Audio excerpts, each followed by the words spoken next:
Let's talk about the new music, One Eye on the Door, your latest single. It's out now.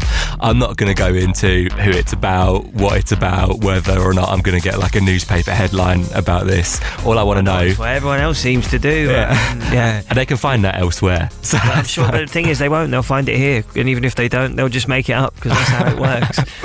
The song is just about... and this has been me in every relationship I've ever been in, as well as having been on the other side of it in every relationship I've ever been in, because it's just something that people do. You get to that fork in the road, you're with your pals, you said you'd go home, your pals are going, come on, have one more drink, and you go, okay, I'll have one more. 6 drinks later, you go, oh, my dinner's going to be cold and she is going to be rotten.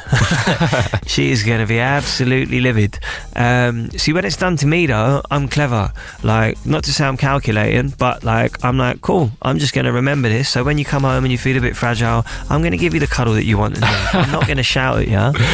But don't think that when I do it, I'm not going to bring up the fact that, you know, when I come home and you're, you know, all guns are blazing, I'm going to go, whoa, whoa, whoa, I feel fragile. All I want right now is for you to look after me. And that's what I did to you when you did this to me. So it's all about just keeping one in the bank. Yeah, always about being one up. Not one up, just about, you know, just about one in the bank. We're all naughty sometimes, and as long as there's no malice in it, I think we're all entitled. What's your go-to apology? Like, if you annoyed anyone, do you have a go-to line that you always use? Like, oh, it wasn't me, it was... Or something like that. What's your traditional?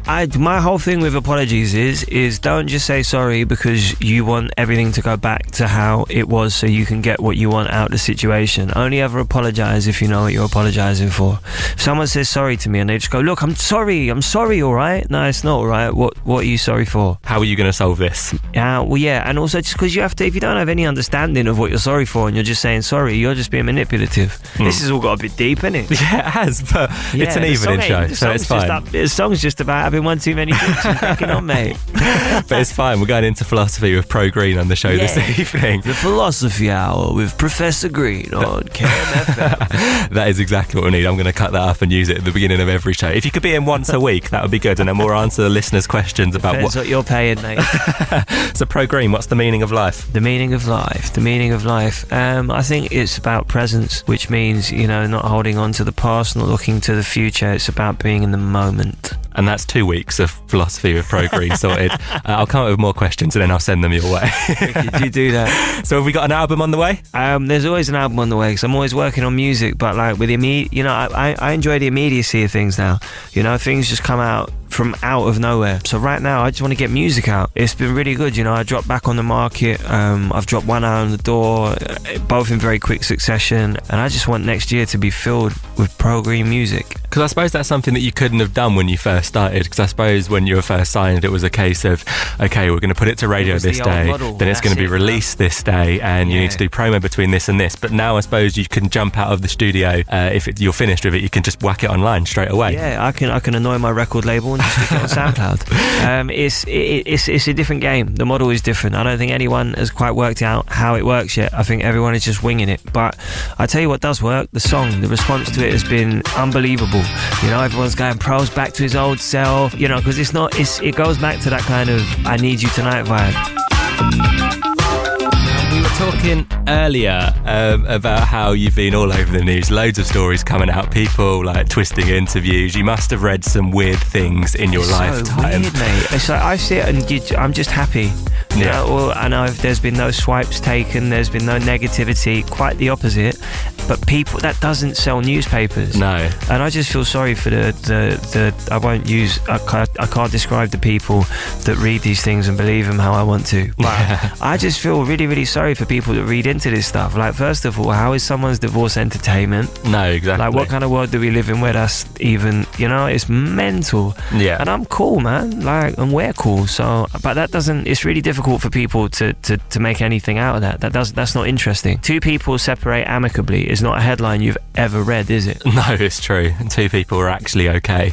Outside of the divorce, what's the weirdest thing you've ever read about yourself, either online, in papers? There must have been some like headline where you've been like, what? I don't remember doing that. I went to college in Croydon. Which sounds really like that's, and I say that it's the same answer every time. I just can't, of all the things I've read, there's normally some, you can understand someone's train of thought, like why they've wanted to make me look a certain way, why they've wanted to make me look angry, or they've wanted to make me look something, but why anyone said that I went to college in Croydon or where that even came from, that was bonkers. Do you know what you supposedly studied at college in Croydon? No, it didn't even go into it. It didn't. That's what I mean. It was just the weirdest, most random piece of information that just didn't. Mad. And the fact that social media is so massive nowadays as well means that a lot of people can say stuff that they would never say in real life as well, because they're all hidden behind a phone, hidden behind a screen. What's the weirdest comment you've read on maybe like your Instagram, your Twitter, your Facebook? Oh, mate. That's radio friendly. Yeah, I was going to say, there's not really much I can talk to you about right now. If you swap out some words with fairly innocent words. I tell you what, I did have. Someone said to me, daughter goes to fridge, Mum, I want something to eat, or something along the lines of that, and then her 7-year-old son went, and something to eat turns into something to drink, and something to drink, and I was like, that never happened. But no, like, she was like, on my kid's life, it happened. Yeah, I mean, so that's not something you gamble with. She's been playing the new single One Eye on the Door a bit too much, I think. To her 7-year-old Not that you ever can. Play it all the time, constantly. And on that note, let's hit play on it. Can I leave you to introduce it here on KMFM, please? Of course. Yo, what's going on right now? You're listening to Glen Scott on KMFM. My name is Professor Green, and this is my brand new single, available everywhere now, One Eye on the Door. Same old, getting arrested, being offensive, flow still is impressive.